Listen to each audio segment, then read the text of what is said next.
खरोखर एक खेदजनक घटना आहे की ज्या युगपुरुष महामानवाने संविधान आणि घटना घडविली आणि या संविधान आणि घटनेनुसार जो काही लोकशाहीचा कारभार व्हायला पाहिजे तो धुरंधर गेली 12 वर्ष होत नाही आहे. अनेक त्याच्यामध्ये त्रुटी, सरकार भ्रष्टाचारी, सरकारने देश विकला, सरकारने देश विकण्यापूर्वी नोटबंद्या केल्या. सुरुवातच 8 नोव्हेंबर 2016च्या नोटबंदीने केली. हा धुरंधर तो आवाज माझ्या कानामध्ये अजून गुंजतोय. जेव्हा मी सेवेमध्ये होतो 10 वर्ष झाली, 2016 8 नोव्हेंबर, आता 10 वर्ष होतील. मी दरवाजात पाय ठेवला आणि टी व्हीतून माझ्या कानावर आवाज आला, आपकी बार 500 और 1000 के नोट टेंडर नहीं रह गए. आपको दिसंबर 30 तारीख तक मोहलत दी जाती है. जिसके पास 500 और 1000 के नोट हो वो बैंक में जमा करवाइए और आपको जो नए नोट बैंक द्वारे प्रेरित करे जाएगे. असं जे काही वाक्य आहे ते अजूनही मला झोपेत पण गुंगतं आहे. झोपेत पण कानाजवळ आवाज असा घुमतो येतो, आपकी बार. त्याच्यापूर्वी आपकी बार होतं ना निवडणुकीमध्ये, आपकी बार मोदी सरकार, हर घर में 15 लाख, हर किसान को अनाज, हर इंसान को नौकरी, हर युवा को मकान. ह्या अशा जुमलेबाजी घटनांचा आवाज अजूनही तो घुमतोय निवडणुकीचा, आपकी बार मोदी सरकार.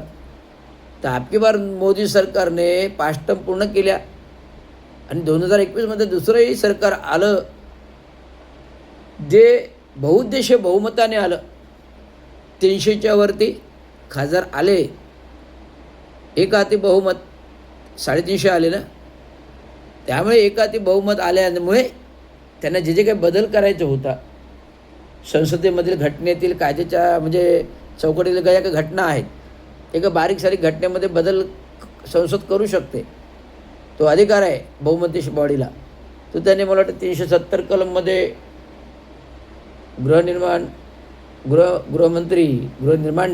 गृहमंत्री अमितजी शहा या बहुमुद्देच्या जोरावर 370 कलम बदल केला असं वावडी उठवलेल्या या सरकारने उठवलेल्या आहेत. पण ॲक्च्युली 370 कलम कसं का बदली नाही झालं. त्याच्या अंतर्गत सब कलम आहेत ते बदल केले असतील. 370 कलम कधी बदल नाही म्हणतो ते. पण हा 370 कलम काँग्रेसच्या कार्यकर्तेमध्ये संविधानिक घटनेच्यानुसार त्याच्यामध्ये घुसवलेला आहे. तो बाबासाहेबांनी पण नाही केलेला, तो काँग्रेसने घुसवलेला होता 370 कलम. त्यामुळे 370 कलम BJP सरकारच्या कार्यकर्तेमध्ये बदलला. ठीक आहे, 370 कलम बदलला. काश्मीरमध्ये बहुउद्देशीय विकास झाला.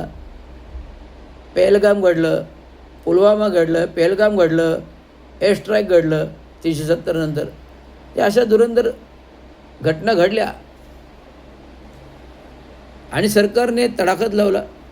देशातील सरकारी प्रॉपर्टीज खाजगीकरण करणं, सरकारी प्रॉपर्टीज अदानी अंबानीला विकणं, रेल्वे विकल्या, एअरपोर्ट विकले, बँका विकल्या,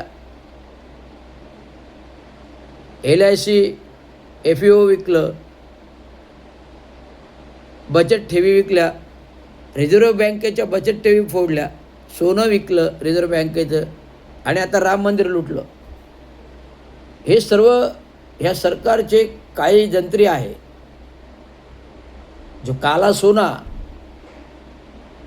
इसको कहते हैं काला सोना, काला पत्थर, इसको कहते हैं काला सोना या काला पत्थर. काला सोना यानी सोना सोना होता है, इसको कहते हैं काला पत्थर. यानी काला पत्थर दिल वाले लोग ये है, उनको ना समझ से लोगों की भावना है. सरकारच्या विरोधात बोलणाऱ्या अनेकांना जेलमध्ये डांबणं, सरकारच्या विरोधात बोलणाऱ्यावर केसेस करणं, सरकारच्या विरोधात बोलणाऱ्यावर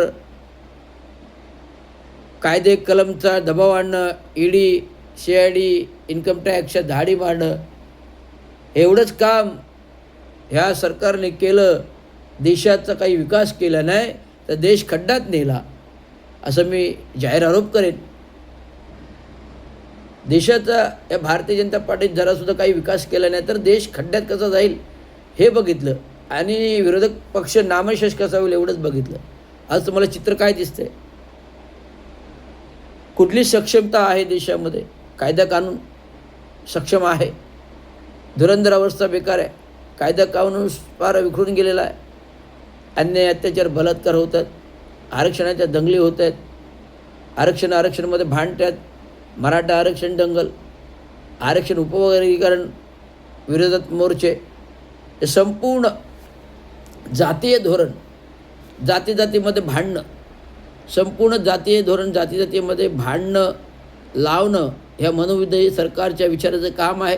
जे RSS ह्या गोष्टी अंतर्गत त्यांचं हे आहे मॅनिफेस्टो, म्हणजे अधिसूचना आहे RSS संघाची. या अधिसूचनेप्रमाणे या गोष्टी भारतीय जनता पार्टी सरकारने अंमलबजावणी करावी अशा अधिसूचना आहे RSS सरकारची. आणि जर नाही केलं तर पंतप्रधान पदावरून पाय उतार, हे दुसरी अट आहे. त्यामुळे नरेंद्र मोदींनी अनेक BJP सरकारमधील दिग्गज नेत्यांना गप्प बसवलेल्या, स्वतःच्या पक्षातील दिग्गज नेत्यांना गप्प बसवलेल्या. आता आपण म्हणतो ना, देशाच्या महाराष्ट्रातील केंद्रीय बांधकाम मिनिस्टर आपण चांगले नाव घेत होतो गडकरीचं, पण आज गडकरी पण ते भ्रष्टाचार मार्गावर आहेत. तुम्हाला पेपरमध्ये वाचताय, संपूर्ण इन्फ्रास्ट्रक्चरलदृष्ट्या रस्ते बांधकाम खातं हे संपूर्ण केंद्रीय बांधकाम मंत्री गडकरींच्या अधिपत्यात आहे. त्यामुळे स्वतःचा भ्रष्टाचाराने नाव खरंच होऊन सुद्धा वरती रोप दाखवण्यात बोलण्यास तयार आहेत. असं हे BJP सरकारचं काम आहे. गडकरी का बोलत नाही जास्त? कारण हात दगडाखाली आहेत. जे काही केंद्रीय रस्ते बनवतात ते केंद्राच्या रस्त्याच्या दगडाखाली हात आहेत ना गडकरींचे. त्यामुळे अनेक गोष्टी राबवायचा, जनतेवरती 140 करोड जनतेला अनेक गोष्टी राबवायचा प्रयत्न करायचा. इथेनॉल आणला तर इथेनॉल राबवायचा प्रयत्न करत आहेत. मला त्या इथेनॉलच्या डीपनेसमध्ये जायचं नाही, पण ह्या गोष्टी अनधिकृत घटनाबाह्य राबवण्याचा प्रयत्न देशाच्या लोकांवर करत आहे. कोरोनामध्ये काय झालं? थाळी पिटल्या, घंटा वाजवल्या, मेणबत्त्या लावल्या. कोरोना नाही गेला, पण बेकारी वाढली. बेकारीचा रोग लागला. कोरोनाचा रोग बरा झाला, पण बेकारीचा रोग देशाला लागला ना.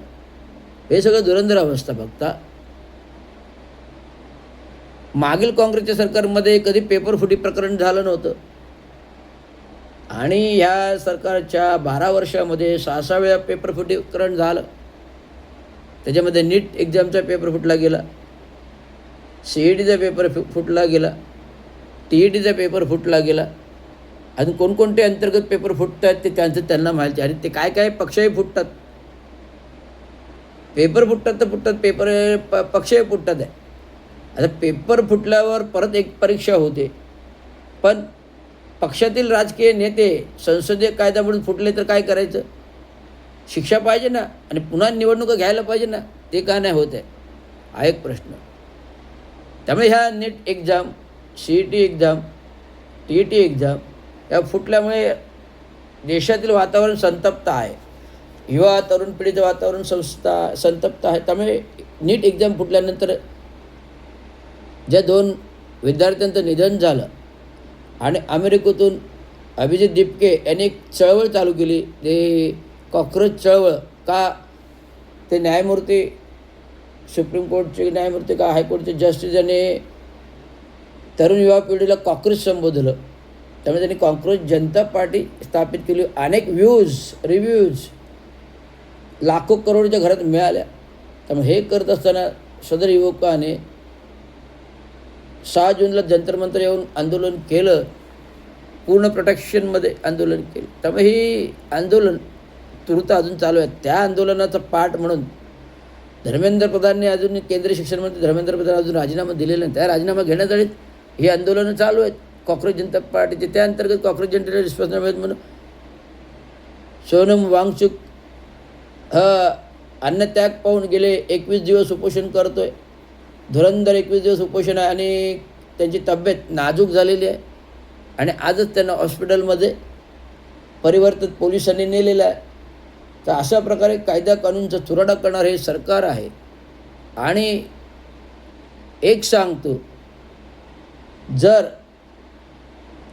सामाजिक कार्यकर्ते सोनम वांगचुक जर यांच्या जीवाला काही बरे वाट झालं तर देशाच्या पंतप्रधानांना आपल्याला सरकारवरून पाय उतार व्हावं लागेल. तर पहिला महत्त्वाचा मुद्दा मी बोलतोय, जेव्हा एखादा सामाजिक कार्यकर्ता देशहितासाठी लढतो, देशकार्यासाठी लढतो, जनतेच्या हितासाठी लढतो आणि तरुण युवा पिढीच्या परीक्षेसाठी लढतो, शिक्षण पद्धतीसाठी लढतो, तर शिक्षण मंत्र्याने राजीनामा द्यायला काय हरकत आहे? आम्ही तर फक्त शिक्षण मंत्र्याचा राजीनामा मागतोय, सरकार पाडा असं म्हणत नाही ना. शिक्षण मंत्र्याचा ज्याने चूक झाली आहे, तर झालेल्या घटनेनुसार शिक्षण मंत्र्याने राजीनामा द्यायला पाहिजे. राजीनामा मागतोय, सरकार पाय उतरवा, बरखास्त करा असं म्हणत नाही ना. मग काय झालं, राजीनामा दिलं तर द्यावा राजीनामा. आता जर काही घटना घडली, सोनम वांगचुकचं जर का जीवाचं बरं वाईट झालं, तर सरकारला बरखास्त करावं लागेल, पाय उतरवावं लागेल. हा माझी महत्त्वाची सूचना आहे, हे मी सांगतोय. त्यामुळे पूर्ण भारत देशाची सहानुभूती सोनम वांगचुककडे येणार आणि सरकारला पाय उतरवावं लागणार. हे माझे भाष्य आहेत, ते लक्षात ठेवे. एवढंच मी सांगू शकतो. धन्यवाद. जय विजय महाराष्ट्र. आणि लवकरात लवकर सोनम वांगचुक चांगल्या प्रकारे बरा हो, हीच त्यांना शुभेच्छा. धन्यवाद.